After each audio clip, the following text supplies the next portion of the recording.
Alors la révolution industrielle 4.0, c'est un concept multiforme qui prend des formes différentes selon les pays, que ce soit l'industrie du futur, l'usine du futur en France ou l'industrie 4.0 en Allemagne. Et en fait, c'est simplement l'adaptation de notre outil de production, à la fois de l'industrie mais aussi dans les services, avec les nouvelles technologies robotiques et numériques qui sont en train d'apparaître et qui ont des formidables gains de production derrière elles. On est beaucoup plus dans l'utilisation de technologies qui étaient déjà présentes, qui étaient déjà connues et qui en fait continuent de s'améliorer, continuent de progresser,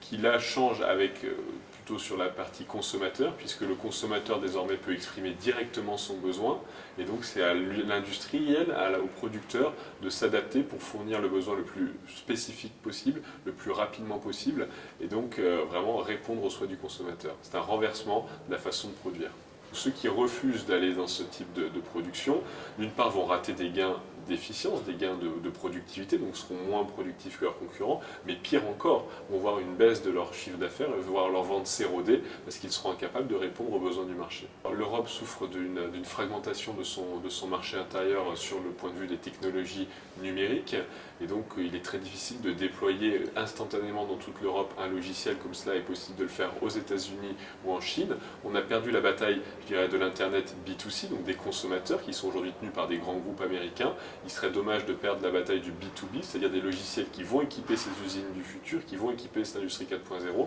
parce qu'on est incapable de les répliquer de Brest jusqu'à Varsovie. La clé réside dans trois clés, quasiment trois petites clés, qui sont d'une part une meilleure fiscalité au niveau européen qui permettent de protéger